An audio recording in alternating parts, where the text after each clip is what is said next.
सुखिनः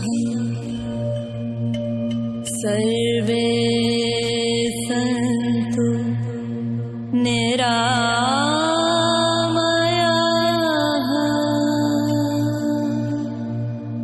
मित्रों नमस्कार। पुनः आप सभी का स्वागत है हमारे इस चैनल इंटीग्रल हेल्थ यानी कि संपूर्ण स्वास्थ्य में। मित्रों, आज का हमारा विषय रहेगा कर्म का रहस्य या कर्म का सिद्धांत भी कह सकते हैं, क्योंकि शास्त्रों ने कहा है गहना कर्मणो गति, कि कर्म की गति बहुत ही गहन है। इस विषय का इसलिए चयन किया गया क्योंकि कर्मों से हमारा चरित्र, स्वभाव, स्वास्थ्य, रोग और सभी कुछ जुड़ा हुआ है। मित्रों, ये विषय अति सूक्ष्म है, इसलिए हमें इसे ध्यान से समझना चाहिए। न विद्या न च पौरुषम भाग्यम फलति सर्वत्रम, कि न विद्या और न पौरुष, भाग्य की मनुष्य के जीवन में प्रधानता रही है। लेकिन भाग्य कोई आसमान से नहीं गिरता है। भाग्य आपके द्वारा अपने पूर्व जन्मों में किए गए कर्मों की कुल जमा राशि है। कर्मों की वो ऐसी खेती है कि जिसकी फसल आपको न जाने कब काटनी पड़े। संतों ने, ज्योतिष ने, कर्म विपाक, ध्यान या जाति स्मृति के जो गहन प्रयोग हैं, उनके द्वारा भी इस विषय को समझने की कोशिश की है। आपके इस मौजूदा शरीर का जन्म ही किन्हीं विशेष कर्म फलों की निर्जरा यानी कि क्रेडिट डेबिट्स के हेतु हुआ है, जिन्हें आप प्रारब्ध भी कह सकते हैं, भाग्य भी कह सकते हैं, देव भी कह सकते हैं। प्रारब्ध के इस पैकेज में जो आपके मौजूदा जीवन की सीडी, कंडेंस्ड डिस्क है, संस्कारों का संघनीभूत रूप है, जिसमें जन्म से ही सुख, दुख, रोग, पीड़ा, रिपु, ऋण, अपने सुहृदजन, अपने गुरुजन तथा माता पिता, जहाँ से आपके जीवन की शुरुआत होती है, ये सब पूर्व से ही तय है। हमने हमारे पुराने वीडियोज में चेतना व चेतना की अवस्थाएं जैसे जागृत, स्वप्न, सुषुप्ति में भी बताया है कि ब्रह्मांड की उत्पत्ति शब्द से हुई है, जो कि आकाश की एक तन्मात्रा है, आकाश महाभूत की। शब्द यानी कि विचार। विचार का मतलब चित्त के तहखाने से निकलकर मन के धरातल पर उभरे हुए कर्मों का क्रियान्वयन एग्जीक्यूशन, जिनका एग्जीक्यूशन शुरू हो चुका है। जैसे भाप है, भाप को हम संघनीभूत करते हैं तो वो पानी में बदल जाती है, और पानी को जब पुनः संघनीभूत किया जाता है तो वो बर्फ में बदल जाती है। ऐसे ही मन से फिर वचन, और वचन के उपरांत कर्म। अतः कर्म में कर्ता का जो अहम भाव है वह मिथ्या है, वह गलत है, वह अकेला किसी भी क्रिया को करने में असमर्थ है, क्योंकि कर्म के लिए उसका अधिष्ठान, आधार चाहिए, कर्ता स्वयं चाहिए, क्रिया के विभिन्न साधन चाहिए, क्रिया की अनेक चेष्टाएं चाहिए, और ऊपर जैसा बताया गया है प्रारब्ध में भी उसका योग होना चाहिए, इसलिए प्रारब्ध चाहिए। ये सभी मिलकर मन, वचन, कर्म द्वारा उचित अनुचित सभी प्रकार के कार्यों को जन्म देते हैं। सृष्टि में या प्रकृति में कुछ भी ऐसा नहीं है जिसे नष्ट किया जा सके, या जो नष्ट हो जाता है, मात्र उसका रूप परिवर्तन होता है। आज विज्ञान भी इसी सिद्धांत को मानता है और अपने अनेक कार्यों में अंजाम भी देता है। एक संवेदनशील व्यक्ति हजारों वर्ष पुराने स्थानों में, जैसे मंदिरों, मस्जिदों, गिरजों, साधना स्थलों, महलों, शमशानों व अन्य बुरे स्थानों पर हजारों वर्षों के पूर्व के जो वाइब्रेशंस हैं, कंपन हैं, वहाँ उपस्थित होकर उन्हें महसूस कर सकता है और बता सकता है कि अमुक स्थान ऐसा है, शुभ है, अशुभ है। जैसे एक वक्ता या एक गायक अपने स्वरों या गायन के वाइब्रेशंस का, कंपनों का किसी एक विशेष पदार्थ पर, जिसे आप डिस्क या सीडी कह सकते हैं, उसका अंकन करता है और फिर उसे रिकॉर्डिंग कहा जाता है। इस रिकॉर्डिंग को पुनः यंत्र द्वारा, गायन द्वारा जब रूपांतरण करते हैं तो हमें वही ध्वनि या वही स्वर वापस सुनाई देता है जिनका पूर्व में रिकॉर्डिंग या संपादन किया गया है। उसी के अनुसार संघनीभूत जो संस्कार हैं, ये पुनः हमारे जो कर्मों के रूप में, प्रतिक्रियाओं के रूप में, वह हम अगर बहुत सारी, हमारे पास मन में या हमारे ब्रेन में इतना स्पेस नहीं है, इसलिए उन्हें संघनीभूत स्थितियों में ही हमारा मन या हमारा ब्रेन या माइंड इसे ग्रहण करता है और पुनः समय, वस्तु और स्थिति आने पर उन्हें उनका प्रकटीकरण कर देता है, ताकि वो वापस अपने वास्तविक स्वरूप में आ जाते हैं। मित्रों, कर्म किस प्रकार होते हैं, यह जाने बिना कर्मों के संबंध में आत्म संयम रखने का मार्ग हाथ में नहीं आएगा। जब तक हमें किसी कार्य, कर्म या वस्तु विशेष की प्रकृति का नहीं मालूम है, हम उस पर समन, दमन या उसे दिशा निर्देश नहीं दे सकते। अतः कर्मों के कारणों, उनके विभिन्न स्वरूपों व अन्य गुण धर्मों को जानना जरूरी है। क्रियमान, संचित और प्रारब्ध 3 प्रकार के कर्म होते हैं और हमें हर क्षण सुबह से शाम तक 7 दिन, 7 × 24 मतलब 7 दिन हर वक्त, 1 तारीख से 31 तारीख तक, जनवरी से दिसंबर तक, सोते हुए, जागते हुए, स्वप्न में, ऐसा कोई क्षण नहीं है जब हम कर्म ना कर सकें या कर्म करने से वंचित हों। कुछ गहरे कर्म हैं और कुछ हल्के कर्म हैं। कुछ हल्के कर्म का मतलब जिनका हमारे मन और मस्तिष्क में संग्रह नहीं होता, जैसे भूख लगी तो खाना खाया, प्यास लगी तो पानी पिया, कुछ ज़रूरत है वो काम किया। ये सब कर्म साथ की साथ निर्जरा को प्राप्त हो जाते हैं। लेकिन कुछ गहरे कर्म जो अभी फल नहीं देते हैं, वो संचित में संग्रहित हो जाते हैं। ऐसे कर्म फल जो देर से पकते हैं, जमा होते रहते हैं तथा इस जन्म में या अन्य किसी जन्म में प्रारब्ध के रूप में उदित होते हैं।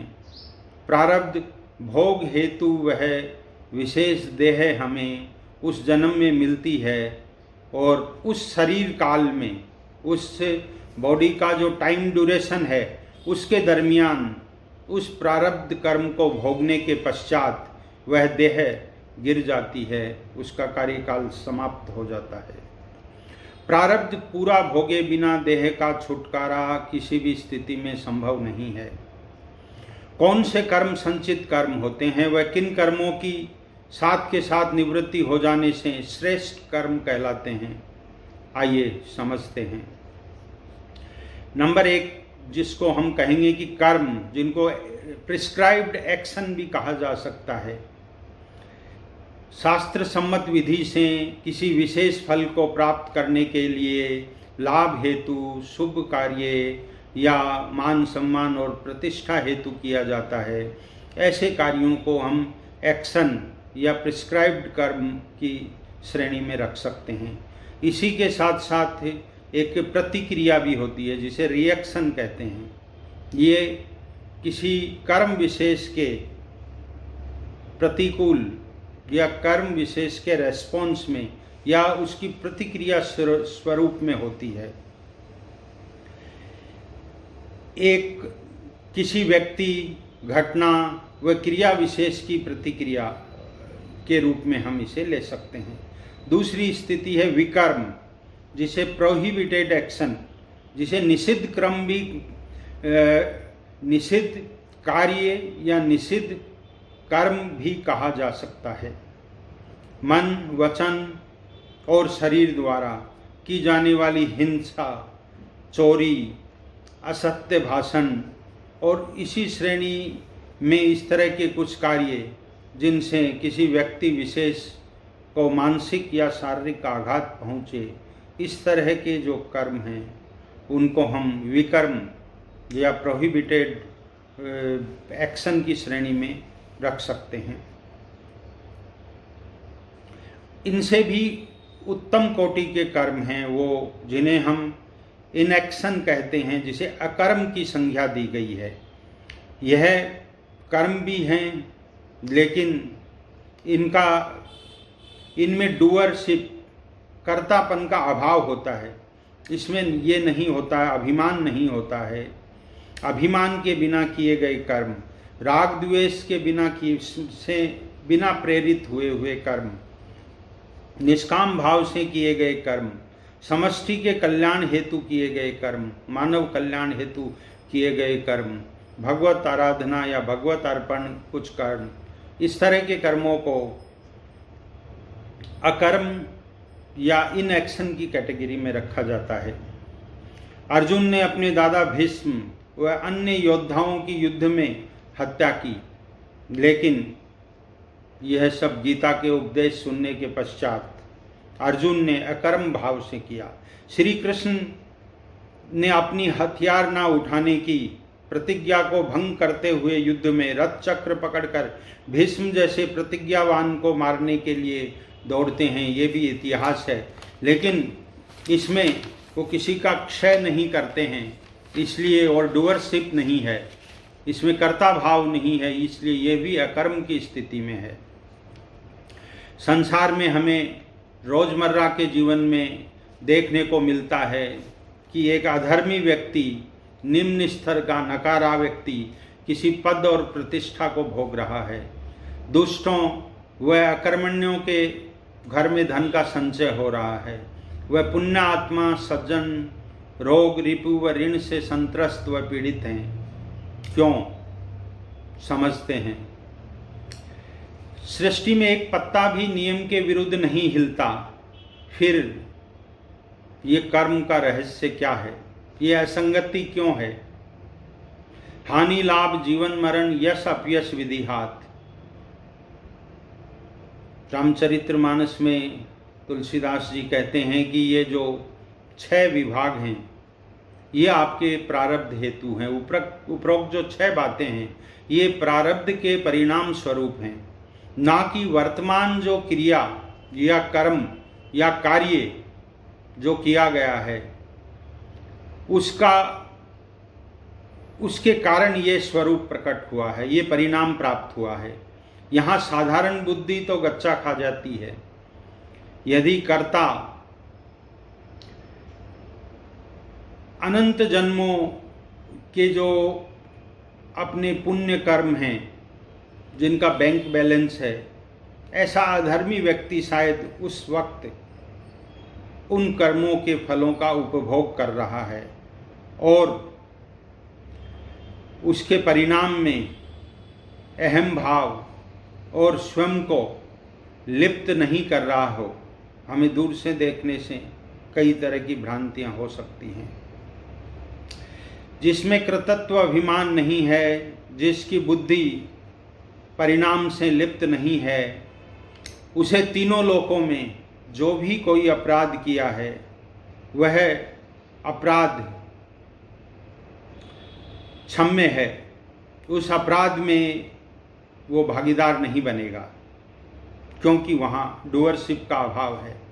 भगवान श्री कृष्णचंद्र ने बिना अहम भाव के महाभारत युद्ध में अपना प्रत्यक्ष योगदान देते हुए भी परिणामों को अप्रभावित किया।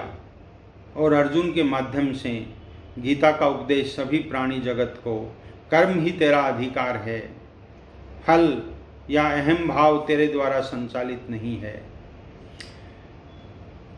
दुर्योधन भी ये बात कबूल करता है, लेकिन भगवान जब दुर्योधन को धर्म और अधर्म के बारे में समझाते हैं तो दुर्योधन भी ये बात कहता है कि जानामि धर्मम न च में प्रवृत्ति और जानामि अधर्मम न च में निवृत्ति, कि मैं धर्म से भी परिचित हूँ लेकिन आज मुझे उसमें प्रवृत्त होने की इच्छा नहीं है, और जानामि अधर्मम, और मैं अधर्म को भी जानता हूँ, न च में निवृत्ति, और मैं उससे निवृत्त नहीं हो पा रहा हूँ।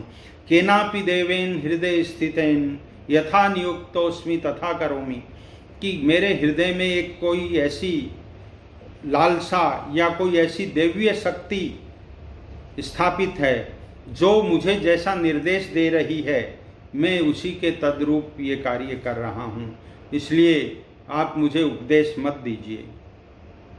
भगवान ने दुर्योधन को तो कुछ नहीं कहा, लेकिन बाद में अर्जुन ने भी इसी संबंध में एक प्रश्न किया कि अथ केन प्रयुक्तम अयम पापम चरति पुरुषः अनिच्छम अन्नपि वासरनेव बलादिव नियोजित है। वो कहते हैं कि एक मनुष्य चाहते हुए भी, अनिच्छा होते हुए भी बलपूर्वक इस तरह के किसी भी पाप और अधर्म कार्य में क्यों प्रेरित हो जाता है, तो भगवान उसको कहते हैं कि कामेश क्रोधेश रजोगुण समुद्भव है, कि काम और क्रोध की प्रधानता जब मनुष्य के कर्मों में होती है, उसके कार्यों में होती है, तब मनुष्य इस तरह का कार्य करता है।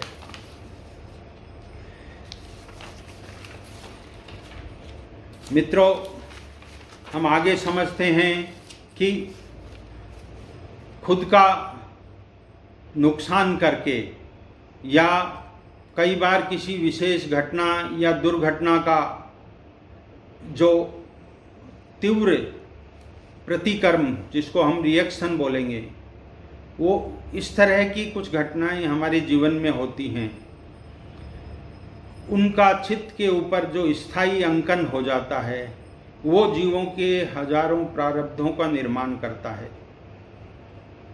क्या आप महसूस नहीं करते कि महाभारत में दुर्योधन स्वयं का नुकसान कर रहा है और आज भी इतिहास उसका साक्षी है, लेकिन मनुष्य की, जैसा भगवान श्री कृष्ण कहते हैं कि उसमें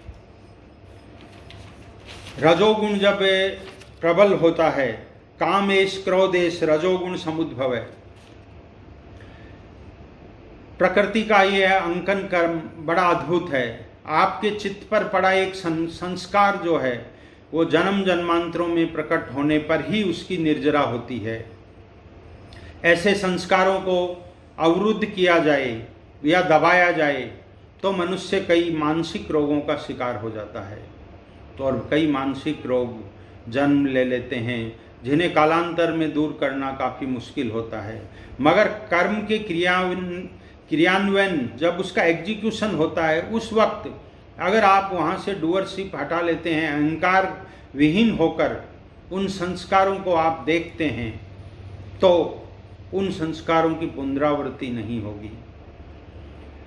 हमारे मनीषियों ने ध्यान व रेचन आदि की विधियों का आविष्कार ऐसे ही संस्कारों को दृष्टा भाव से मात्र देखकर उनकी निर्जरा करने के कई अनूठे प्रयोग किए हैं। अध्यात्म में ये बार बार उल्लेख आता है कि आपके द्वारा किए गए कर्म इतने असंख्य हैं कि असंख्य जन्मों में भी उनकी निर्जरा नहीं हो सकती, लेकिन ध्यान और समाधि में जब आप उनसे लिप्त नहीं होते हो और मात्र दृष्टा भाव से देखते हो, तो बड़े से बड़े कर्म की भी निर्जरा हो जाती है। और बड़ा कर्म जो है, जो आपको सूली पे चढ़ना है, सूली की सजा होनी है और आपके पैर में सूल चुभकर उस कर्म की निर्जरा बड़े हल्के में हो जाएगी। संस्कारों की परतों पर परत जमती जाती हैं, जिनमें पुराने व कम तीव्रता वाले जो अंकन हैं वो धीरे धीरे धूमिल होते जाते हैं, क्योंकि चेतना की अग्नि के बिना कोई भी संस्कार जो है वह मन की सतह पर पल्लवित नहीं हो सकता और कार्य रूप में रूपांतरित नहीं हो सकता है। शास्त्रों ने मनुष्य योनि को ही कर्म योनि क्यों बताया है, जबकि कर्म तो समस्त जीव, कीड़े मकोड़ों से लेकर कीड़ी से कुंजर तक, हाथी तक सभी कर्म ही कर रहे हैं। लेकिन कृतत्व का जो अभिमान है कि मैंने यह कर्म किया या ये कर्म मेरे द्वारा हो रहा है, ये ऐसी मूर्खता केवल मनुष्य ही कर सकता है। इसलिए संस्कार चित्त पर अंकित करना मानव का एक स्वभाव है। वह मूर्खता से अंकन तो कर लेता है, मगर उसकी निर्जरा कैसे हो।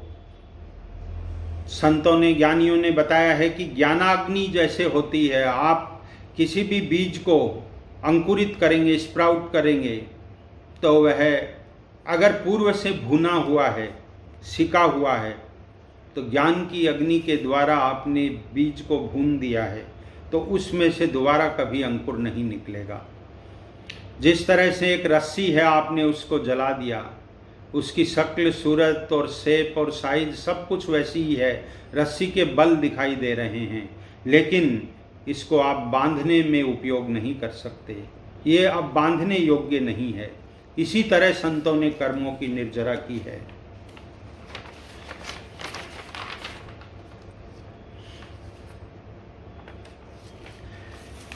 बड़े भाग मानुष तन पावा, सुर दुर्लभ सब ग्रंथन ही गावा, साधन धाम मोक्ष कर द्वारा, पाई जेह परलोक न सवारा, सो परत दुख पाई, सिर धुनी धुनी पछताई। वो सिर के बाल नोच नोच करके पछताएंगे, काल ही कर्म ही ईश्वर ही मिथ्या दोष लगाई।